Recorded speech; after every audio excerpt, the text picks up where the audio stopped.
Orang yang memikirkan keburukan, pasti yang akan terjadi pada dirinya. Keburukan demi keburukan. Berapa banyak pun doa-doa mustajab yang dia ungkapkan, tidak akan pernah terjadi dalam kehidupan. Yang terjadi adalah yang dia pikirkan terus. Lihat kembali posisi Al-Quran. Al-Quran itu hudan.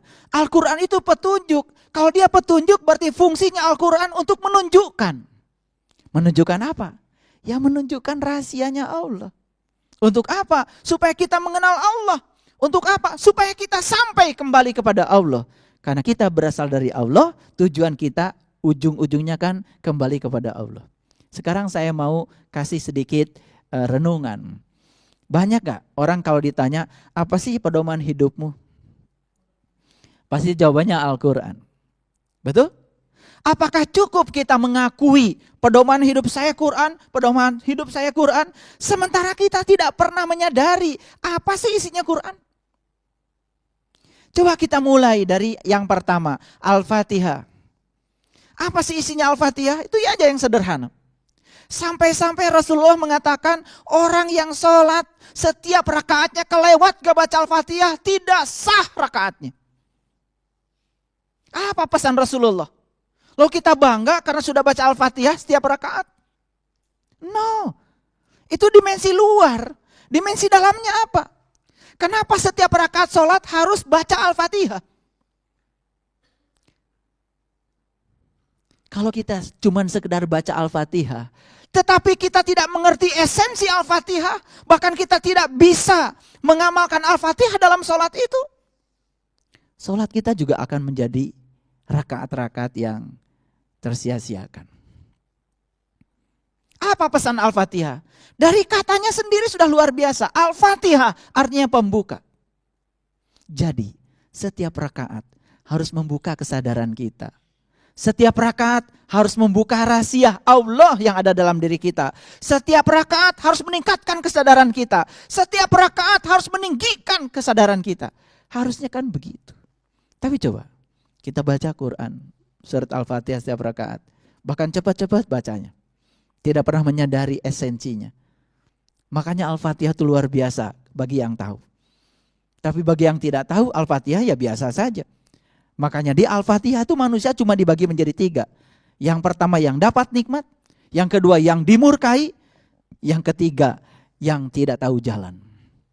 Yang tidak jauh jalan akibatnya jadi tersesat. Siapa yang dapat nikmat? Yang dapat nikmat cuma 4 menurut Al-Fatihah. Yang pertama para solihin, yang kedua para syuhada, yang ketiga para siddiqin, yang keempat para nabi.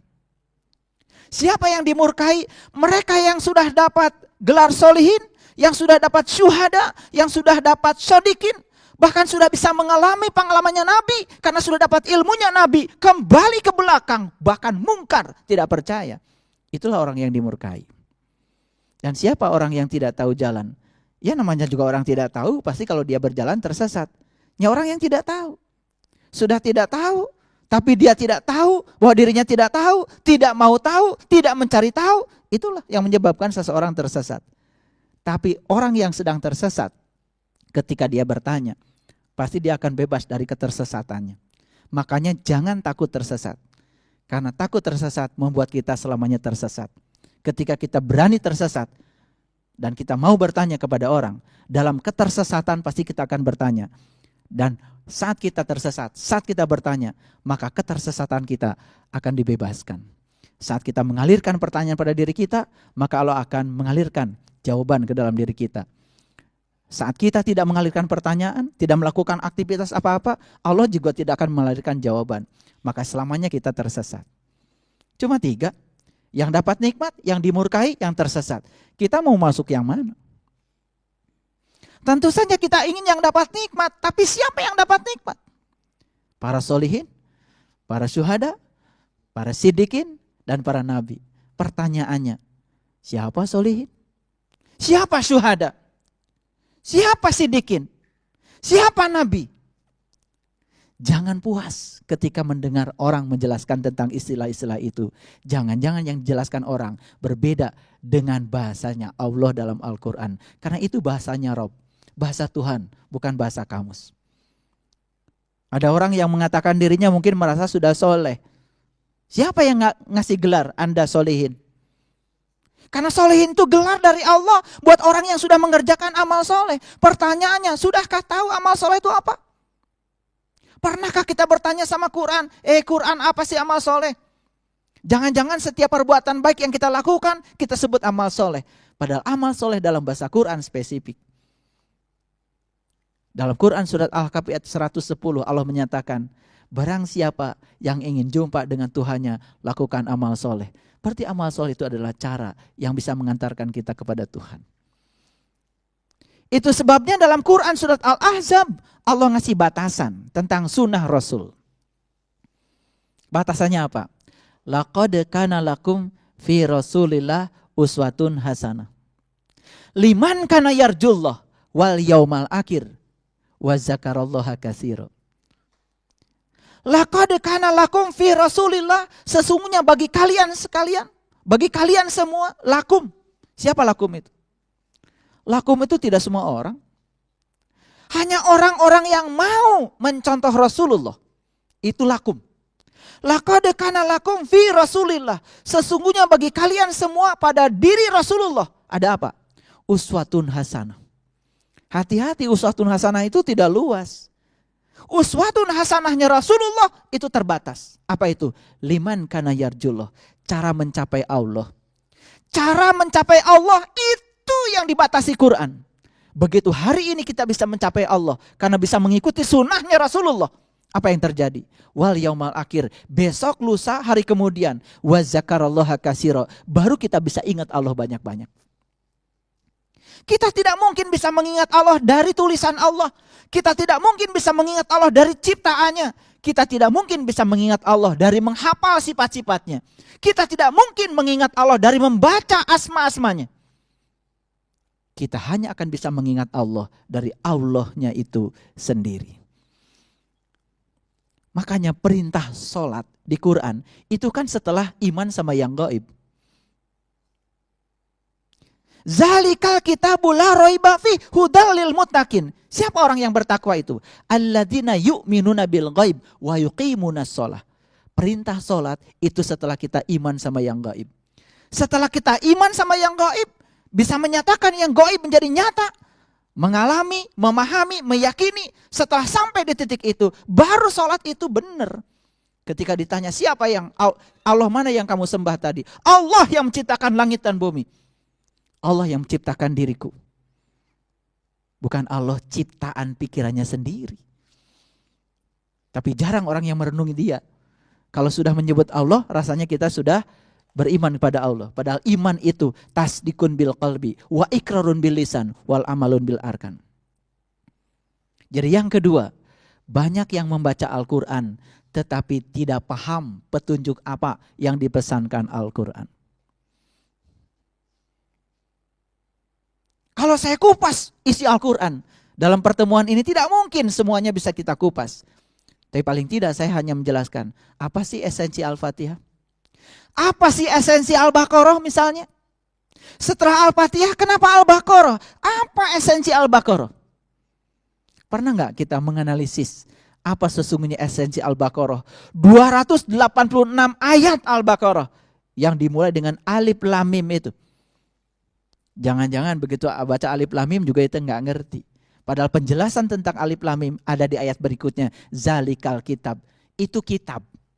Jadi alif lam mim itu ya itu kitab. Tapi itu juga tidak bisa dijelaskan. Karena itu hanya bisa dialami oleh siapa? Oleh orang-orang yang bertakwa. Siapa orang yang bertakwa? Dijelaskan oleh Quran. Yang mengambil janji. Yang diangkat gunungnya. Yang ditunjukkan sesuatu di gunungnya. Dan mengingat apa yang ditunjukkan, la'allakum tattaqun.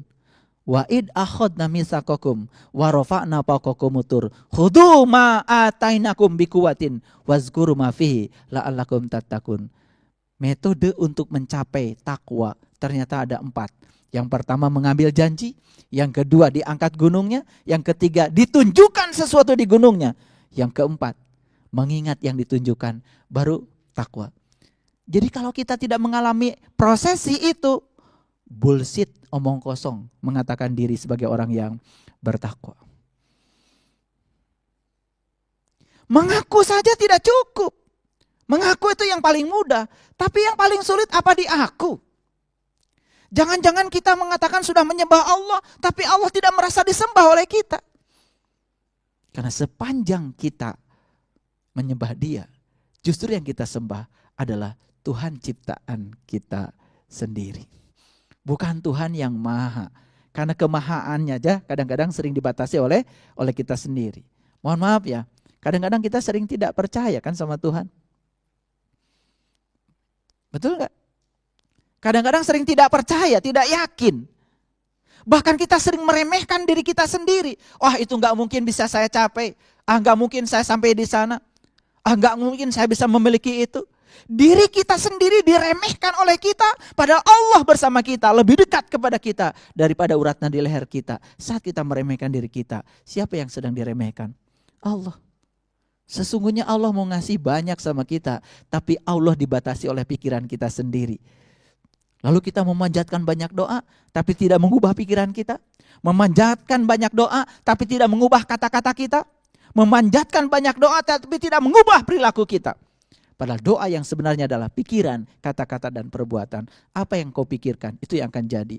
Karena pikiran tidak pernah berhenti. Orang yang memikirkan keburukan, pasti yang akan terjadi pada dirinya. Keburukan demi keburukan. Berapa banyak pun doa-doa mustajab yang dia ungkapkan, tidak akan pernah terjadi dalam kehidupan. Yang terjadi adalah yang dia pikirkan terus menerus. Makanya banyak orang yang sering membicarakan yang tidak suka dalam hidup.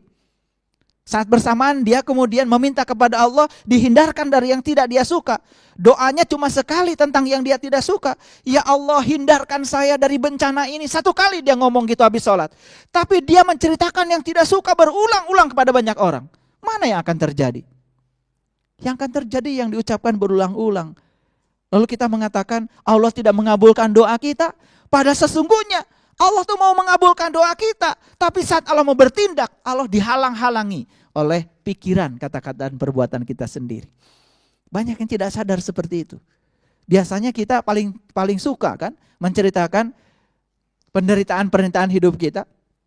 Kita paling suka kan biasanya menceritakan kontradiksi dalam hidup kita. Saat kita sedang ditimpa kemalangan, biasanya kita berbagi kemalangan pada semua orang. Jangan lupa saat kita berbagi kemalangan, semakin malang kita. Karena apa? Saat kita menceritakan berulang-ulang, kemalangan itu sedang ditarik oleh kita sendiri. Itu namanya the law of spiritual attraction. Namanya hukum tarik-menarik spiritual. Siapa yang menarik? Mana magnetnya? Magnetnya adalah pikiran kita. Magnetnya adalah kata-kata kita. Magnetnya adalah perbuatan kita. Itu menjadi magnet besar yang menarik semuanya. Maka apapun yang kau alami saat ini dalam hidupmu, engkau sendiri yang menariknya. Allah sang Rabb al-Alamin hanya mengabulkan apa yang kamu mau. Semua yang kau alami dalam hidupmu hari ini, itu adalah tarikanmu sendiri. Itu adalah pilihanmu sendiri. Kalau kita mengerti Al-Fatihah, mengerti Al-Baqarah, mengerti Ali Imran, mengerti An-Nisa, mengerti Al-Maidah, luar biasa. Tapi pernahkah kita membaca satu surat utuh, terintegrasi? Apa sih pesan Al-Baqarah? Kalau kita lihat Al-Baqarah di dalamnya cerita apa? Itu cerita Bani Israel. Cerita perjalanan manusia menuju Tuhan.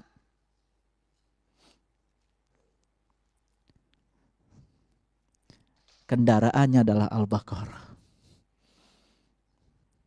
Saya tidak mungkin bisa mengurai semua itu. Tapi kalau mau mendengar uraian saya, bisa mendengarkan ceramah-ceramah saya khusus tentang Al-Baqarah, satu surat yang sudah kita bahas. Itu pesan. Banyak gak yang membaca Al-Quran, sibuk saja membaca surat, tapi ketika ditanya apa sih pesan surat itu? Saya dapat surat, Pak. Iya, dari mana? Dari teman saya, di mana? Di Arab. Terus bahasanya bahasa Arab, Pak. Sudah dibaca? Sudah, Pak. Ngerti? Enggak. Dan merasa puas karena dapat surat dari orang Arab, tulisannya bahasa Arab, dan dia sudah baca tulisannya. Karena dia pinter baca tulisan Arab. Tapi enggak ngerti bahasa Arab. Jadi jangan dulu kemudian kita menjadi orang-orang yang overconfidence. Kalau merasa sudah membaca surat tapi tidak mengerti pesan surat, jangan dulu buru-buru mengatakan kita sudah mendapatkan hudan. Karena selama kita tidak dapat hudan, gak jadi kita jadi orang yang bertakwa. Itu yang kedua. Makanya coba kalau saya sampaikan ayat-ayat berikut dalam Al-Quran. Dalam Quran surat An-Nisa ayat 66. Ada pesan Allah luar biasa. Pesannya begini. Bunuhlah dirimu, keluarlah dari kampungmu. Hal itu lebih baik bagimu di sisi Tuhanmu. Dan jika kamu melaksanakan pelajaran itu, maka itu akan menguatkan imanmu. Orang yang baru membaca itu selintas, apalagi tidak mengerti bahasa Rob, bahasa Tuhan, mungkin juga salah kaprah. Bunuhlah dirimu, keluarlah dari kampungmu. Wah, ini perintah bunuh diri. Kata Allah dalam ayat itu, hal itu lebih baik di sisi Tuhanmu. Dan jika kamu melakukan itu, maka akan kuat imanmu. Ayo, gimana cara menerapkan ayat itu? Maka disitulah pentingnya berguru pada orang yang tahu. Jangan berguru pada orang yang mengira-ngira ayat itu. Nanti dikira-kira lagi, salah lagi. Bunuhlah dirimu, keluar dari kampungmu. Jadi ayat itu perintah buat orang yang masih tinggal di kampung. Yang udah di kota, ya tinggal ditambah aja lampunya. Lalu di ayat lain ada kata-kata begini. Ya. Kamu mengira mereka itu bangun, padahal mereka tidur. Kami bolak-balikan mereka ke kanan dan ke kiri, sedang kedua lengan anjing mengunjur di muka pintu gua.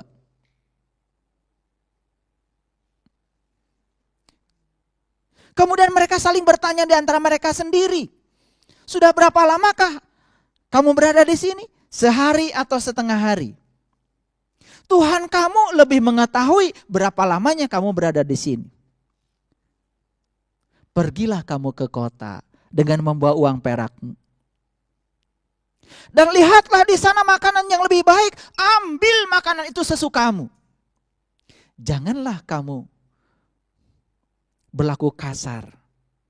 Berlaku lemah lembutlah kamu. Dan jangan sekali-kali kamu menceritakan halmu pada seorang jua pun. Gimana mengamalkannya? Dan Rasul datang kepada Bani Israel. Kemudian Rasul berkata, hai Bani Israel, aku akan menyampaikan mujizat yang Tuhan sampaikan kepadaku. Dan aku akan bentuk kamu yang berasal dari tanah menjadi burung. Dan aku akan meniupnya.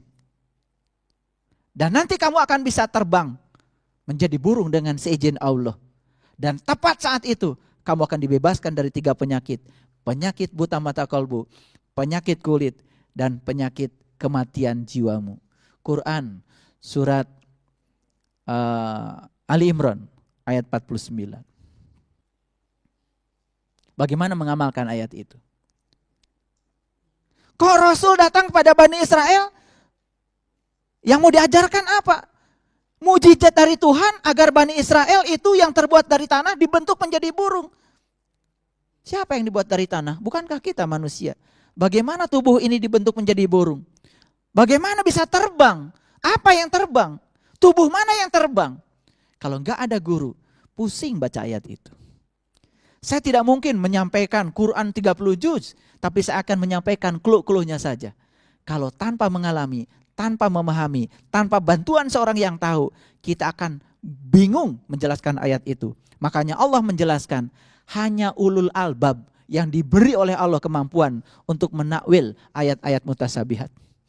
Yang mutasabihat tidak bisa ditakwil oleh orang-orang yang bukan ulul albab. Siapa ulul albab?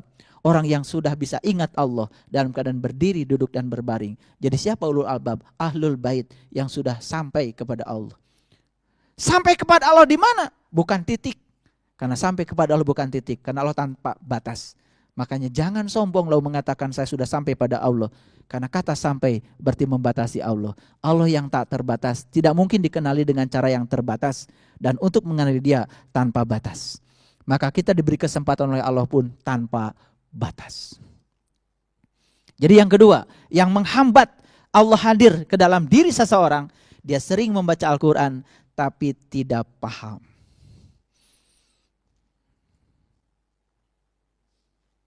Di Quran ada kata-kata innalladzina amanu. walladzina hadu wan nasyara was-sabiin man amana billah wa bil yaumil akhir falahum ajruhum inda rabbihim wala khaufun alaihim wala hum yahzanun. Sesungguhnya orang yang beriman, innal ladzina amanu wal ladzina hadu, dan orang-orang yang mendapatkan petunjuk, wan nasara, dan orang-orang yang dapat pertolongan Allah. Nih kalau diterjemahkannya salah, itu jadi salah. Hadu, nasara diterjemahkan salah.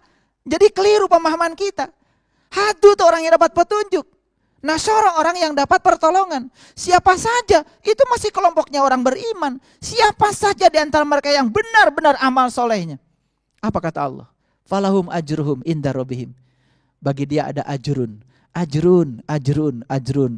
Itu bukan pahala. Ajrun itu artinya zat Allah.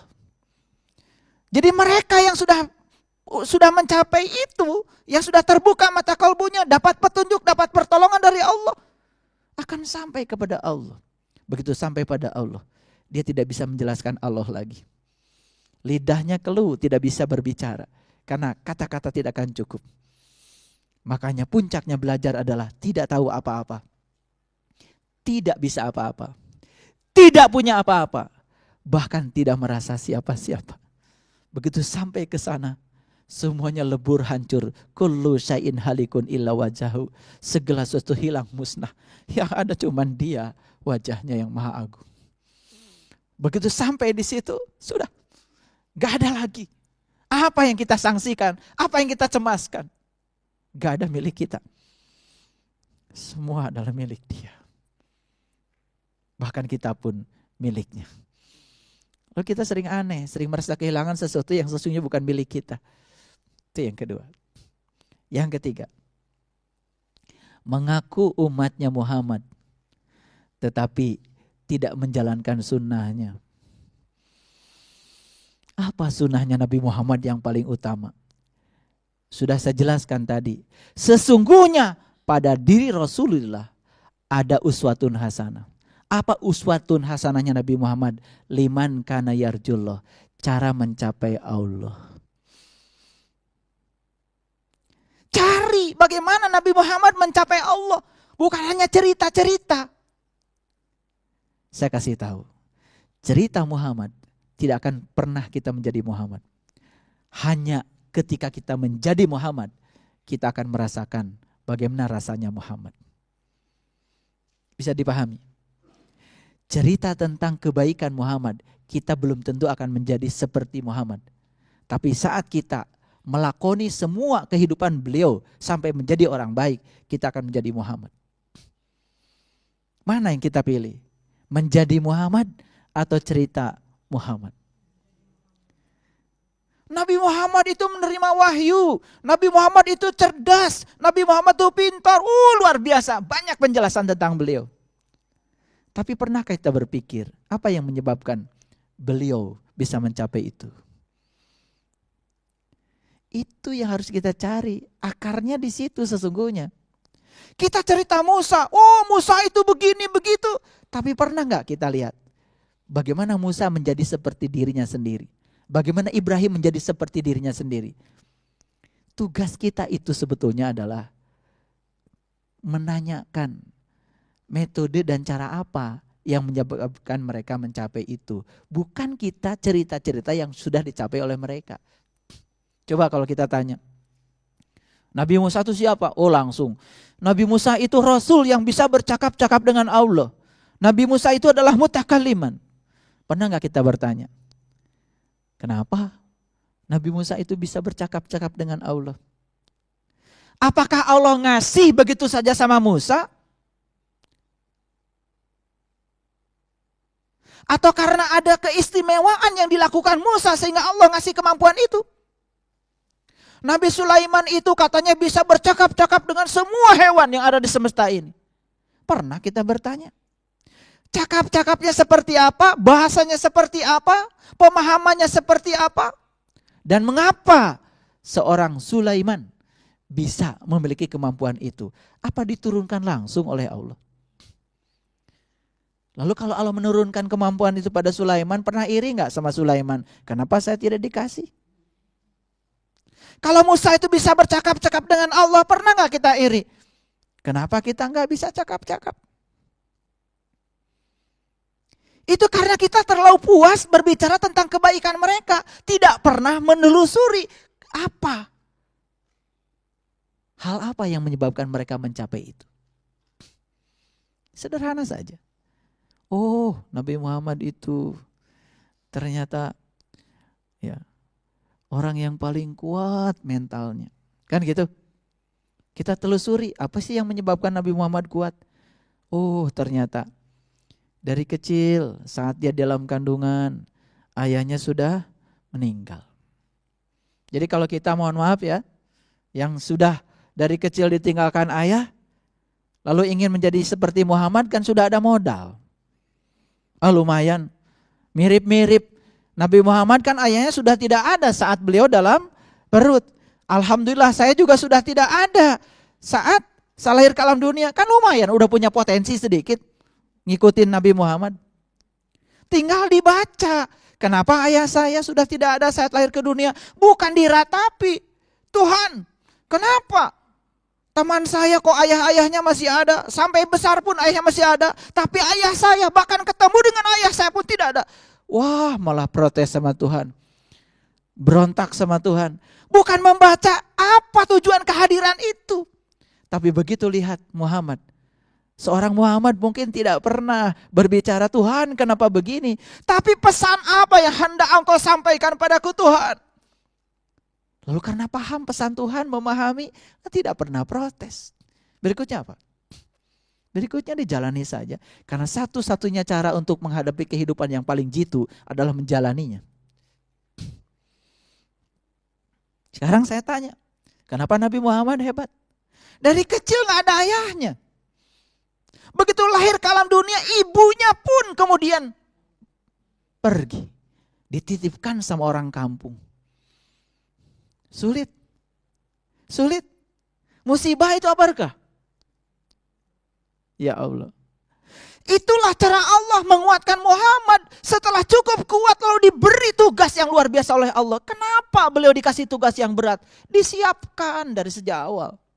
Jadi kalian harus percaya deh. Kalau Allah ngasih sesuatu sama kita, pasti Allah ngasih fasilitas dan membantu kita untuk menyiapkan melewati sama saya. Kalau Allah ngasih sesuatu yang berat, sesulit apapun pada kita, percaya deh sama saya. Allah itu sudah menyiapkan fasilitasnya. Bahkan kita disiapkan oleh Allah untuk menyongsong itu. Karena apa? Aku tidak akan membiarkan kamu melewati itu tanpa diriku. Cuman kita sering tidak merasa Allah hadir. Karena gak ngerti, buta semuanya. Gak bisa lihat. Lalu ketika besar, terus mengalami ujian dan ujian sampai umur 40 tahun. Ujian tidak berhenti. Bahkan harus mengasingkan diri di Gua Hira selama 15 tahun. Bahkan dikejar-kejar oleh orang kafir Quraisy. Seakan-akan kita cuma bisa cerita aja. Oh, Nabi Muhammad dulu sulit dikejar-kejar kafir Quraisy. Kita pergi haji, pergi umroh, cuman puas ketika mau tahu cerita itu. Tapi pernahkah kita berpikir bahwa itulah sarana Allah untuk membuat Muhammad sehebat itu. Jadi kalau kita ingin seperti Muhammad, ingin katanya satu surga dengan beliau, ya tentu saja kita pun harus bisa mengikuti semua proses seperti yang dialami beliau. Dan ujian yang diterima oleh kita tak sebanding dengan ujiannya beliau. Apa sih kita? Kita sekarang pergi dari Mekah ke Madinah aja pakai bis, bisnya pakai AC. Di situ juga disediakan makanan. Nabi Muhammad coba bayangkan. Saat ziarah dari Mekah ke Madinah. Seperti apa kondisi saat itu? Bukan padang pasir, gunung batu ya. Yang terjal-terjal, tajam-tajam. Dulu saya waktu belum ke sana diajarin sama orang, oh katanya Mekah itu padang pasir. Begitu sampai ke sana gak ada pasirnya. Yang ada gunung batu. Gunung batu yang tajam-tajam, yang luar biasa, dan kalau kita injak bisa terpeleset. Seperti itu medannya. Saya membayangkan bagaimana Muhammad dulu. Seperti itu perjuangan beliau. Kita ingin menjadi seperti dia Atau kita terus-menerus puas cerita tentang dia? Makanya lihat Quran. Apa sih yang menyebabkan Nabi Muhammad sampai kepada Allah? Apa? Cerita Nabi Muhammad itu dulu sabar. Emang kita cerita sabarnya Muhammad jadi orang sabar? Tidak. Berapa banyak ya orang dihadirkan Tuhan untuk membuat dia menjadi sabar. Orang-orang yang tidak sabar, orang yang pemarah, yang pendendam, dihadirkan kepada beliau. Lewat mereka. Kemudian Nabi Muhammad dibentuk menjadi seperti itu. Muhammad tidak pernah protes. Kenapa dihadirkan kafir Quraisy? Kenapa engkau hadirkan orang-orang yang jahat padaku Tuhan? Tidak pernah begitu. Tuhan ajarkan kepadaku. Pesan apa yang hendak engkau sampaikan lewat orang-orang seperti itu. Dan mereka telah menjadi guru-gurunya Nabi Muhammad yang luar biasa. Dan Muhammad menjadi hebat. Setelah hebat lalu dititipkan Quran yang 30 juz. Setelah hebat dititipkan amanah Allah yang luar biasa. Dalam sekejap 23 tahun bisa mengubah semesta ini. Pernah kita berpikir bagaimana 30 juz itu diterima?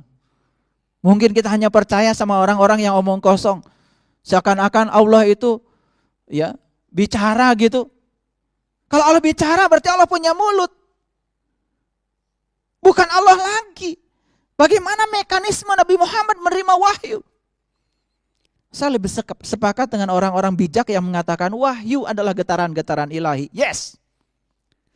Bagaimana cara Nabi Muhammad menerima wahyu? Ya tentu saja beliau menselaraskan diri dengan frekuensinya Allah. Saat frekuensinya sama, terjadi proses resonansi. Sama seperti radio kita. Ketika radio kita di rumah, di tune in, frekuensinya disamakan dengan transmitter, dengan pemancar.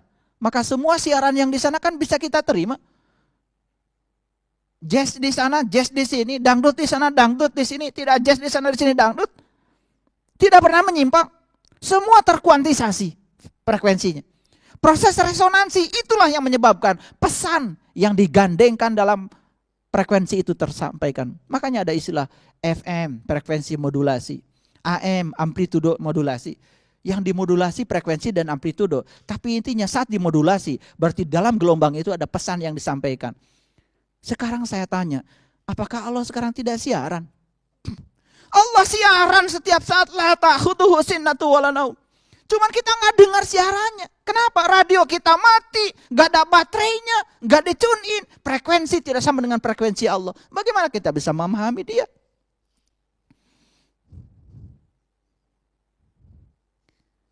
Muhammad itu hebat karena dirinya yang menghebatkan, bukan karena Allah memfasilitasi. Saat Muhammad ingin dihebatkan, dia memfasilitasi. Kita pun akan menjadi hebat kalau kita mau hebat, dihebatkan oleh Allah. Jadi Allah tuh gak pernah pilih kasih. Lalu tidak memilih ini dipilih jadi siapa, ini dipilih jadi siapa. Tidak. Allah itu mengatakan, Kul innama ana basyarum mislukum. Hai Muhammad, katakanlah olehmu, sesungguhnya Anda manusia biasa seperti yang lain.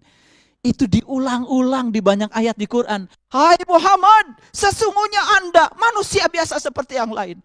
Pesan apa dari Allah? Apa yang dicapai Muhammad bisa dicapai siapapun kalau kita mengikuti jejak dan langkahnya. Lalu Allah ngasih pesan di Quran, laqad kana lakum fi Rasulillah uswatun hasanah. Mana uswatun hasanahnya Rasul? Liman kana yarjullah, cara mencapai Allah. Begitu kita mencapai Allah, wal yaumal akhir, besok lusa hari kemudian, wa zakarallaha katsira, baru kita bisa ingat Allah banyak-banyak.